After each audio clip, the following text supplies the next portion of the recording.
ሰላም እንዴት ናችሁ? ወደ ኢትዮጵያ ሕዝብ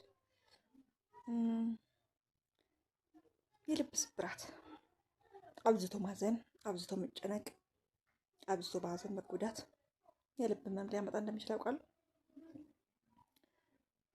ይህም ታኮሱ ካርዲዮማዮፓቲ እንለዋለን። የጃፓን ቃል ነው።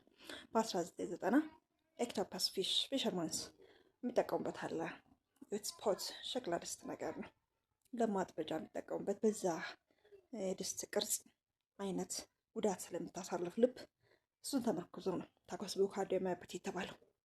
ይህ የልብ ህመም ድንገተኛ የልብ ህመም አይነት ሲሆን ልክ ሀርት አታክ እንደምንለው ማለት ነው። ተመሳሳይ ነው። ነገር ግን በዚህ የልብ ህመም የደም ዝውውር መቋረጥ የለም።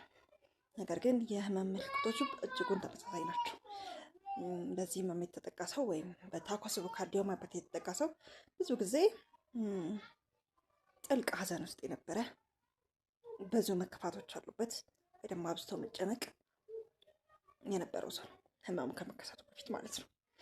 ስለዚህ ምንም እንኳን የተለያየ ኤክስፕላኔሽኖች ሊኖሩት ቢችሉ በዋናነት ስትረስ ወይ ደግሞ አብዝቶ ማዘን፣ ሀዘን ይህንን ህመም ያመጣዋል።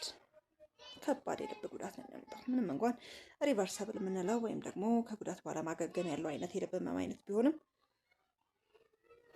እንዳይከሰት ከምናደርግባቸው መንገዶች ግን አብዝቶ ማዘን በሚኖርበት ሰዓት፣ ከባድ ሀዘን በሚኖርበት ሰዓት እነዛ ሀዘኖች በብዛው ጉዳት እንዳያደርሱብን ወይ ደግሞ የልባችንን ጉዳት የሚያመጡበት ደረጃ ከመድረሳችን በፊት የጤና እርዳታ ወይም ደግሞ የሀሳብን የምናካፍለው ሰው መኖር ወይ ደግሞ በቤተሰብ ዙሪያ መሆን፣ የአእምሮ ጤና እክል እንዳያጋጥም ካውንስሊንግ ማግኘት ወይ ደግሞ ያሉበትን ችግር ማካፈል፣ ከሰዎች ጋር መካፈል መቻል የህመሙን ጉዳት እንዲቀንስ ያደርገዋል። ወይ ደግሞ በታኮሱ ካርዲዮማዮፓቲ ላለመያዝ ወይም ደግሞ እንዳያጋጥም ከሚያስፈልጉ እርምጃዎች አንደኛው ነው። ስለዚህ አብዝታችሁ በምታዝኑበት ሰዓት፣ ጥልቅ ሀዘን ሲገባችሁ ወይ ልብ ስብራት በሚያጋጥሙበት ሰዓት በተቻላችሁ አቅም ሀዘናችሁ የምታካፍሉ ሰው ቢኖር የተሻለ ነው።